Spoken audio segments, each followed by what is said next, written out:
Paano ba magiging hyper grace? Pag sinabing hyper grace, pag sinabing pinatawad ka forever, pinatawad ka na. Ano, hingi ka ba ng tawad sa Diyos? Oh. Alam nyo, meron akong isang pastor na nakausap ng isang araw, ano. Sabi niya sa akin, sabi niya, Edwin, dapat kasi, ibalanse mo yung turo mo. Una, doon na tayo na pinatawad na tayo ng Panginoon. Nilimot na ng Diyos ang kasalanan natin. Pinanguna ako na, Pastor, pero ano, may pero yan eh. Pero, ano po yung pero? Pero syempre, may emosyon daw tayo. May emosyon daw tayo, kailangan din natin na maano yung ating ano kasi nga it is a matter of emotion. Sabi ko sa inyo, pastor, walang dapat ibalanse kung sinabing pinatawad ka na.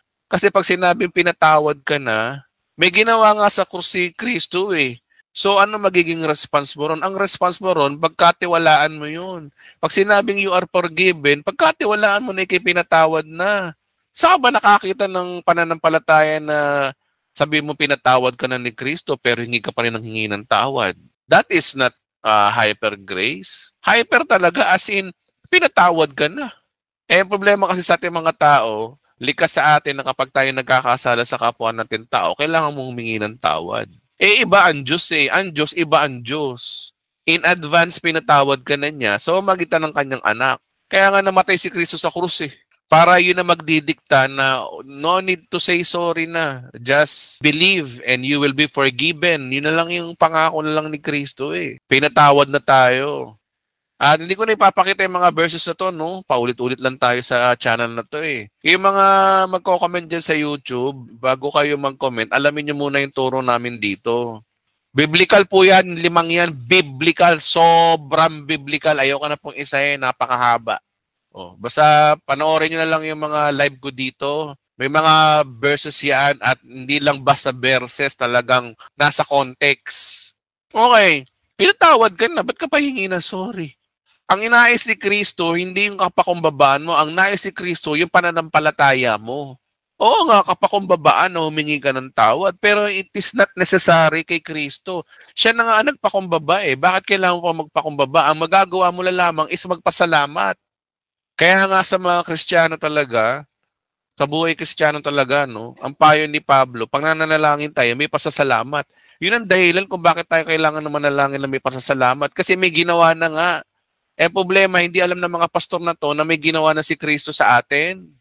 Balansin ko daw niya yung turo. Ano ibabalansin mo sa katotohanan? Totoo naman talaga you are forgiven. Bakit ano gusto mong ibalanse dyan? Tingnan mo ha, pag ang puti, you are forgiven. Kapag ang itim, you are not forgiven. Dalawa lang yun. So, ibig mo sabihin, ibabalanse ko na hindi ka rin pinapatawad minsan. Kung babalansin ko, ha. Pag sinabing you are forgiven, wala nang itim-itim doon. Fix na yun na you are forgiven. Yun ang truth. Yun ang katotohanan. Katotohanan na pinatawad ka na. Emosyon lang yan. Ano ba emosyon? Wala sa Biblia, puro kayo emosyon. Ang problema, hindi mo mapatawad ang sarili mo, kaya akala mo ang Diyos hindi marunong magpatawad. Sinabi ng pinatawad, you are forgiven forever. Ano, magbabasa pa ba tayo? Sige na nga. Magbasa nga tayo. Oh, Hebreo 9:12. Diyos ko. Minsan lamang pumasok si Kristo sa dakong kabanal-banalan at iyo'y sapat na hindi dugo ng kambing ang kanyang inihandog, kundi sarili niyang dugo.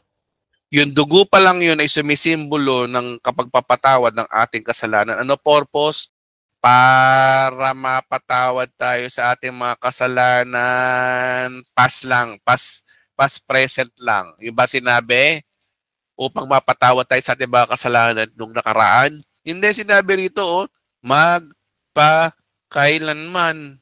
Walang hanggang kapatawaran ng ginawa ni Kristo sa iyo, tapos hingin ka ng hingi ng sorry. Ano ba ang basihan nyo? Basihan nyo emosyon. Kailangan mo humingi ng tawad. May relasyon ka sa Diyos. Anong relasyon sa Diyos pinagkakana mo? Relasyon daw sa Diyos. Di ba bang may relasyon ka sa kapatid mo, sa kapwa mo, pag nagkakasala, kailangan mo pa rin humingi ng sorry. Hello, Diyos yung kausap mo, Tao yung sinasabi mo. Iba ang panuntunan ng Diyos. Ang panuntunan ng Diyos, yung Diyos na to, nagsakatawan tao, namatay, para patawarin tayo sa ating mga kasalanan. Yun na yun. Minsan lang niya ginawa yun. Minsan, kaya nga sabi rito na minsan lamang mo yun. Sa tao, oo, kailangan mo humingi na sorry araw-araw kung nagkakasala ka, lalo na sa asawa mo, lagi ka nagkakasala. Hmm. Iba sa tao, iba sa Diyos. Sa Diyos, iba. Yung Diyos na to, nagsakatawan tao, namatay sa krus para patawarin ka. So, ang ine-expect niyang gawin mo is panambalatayanan mo na pinatawad ka na.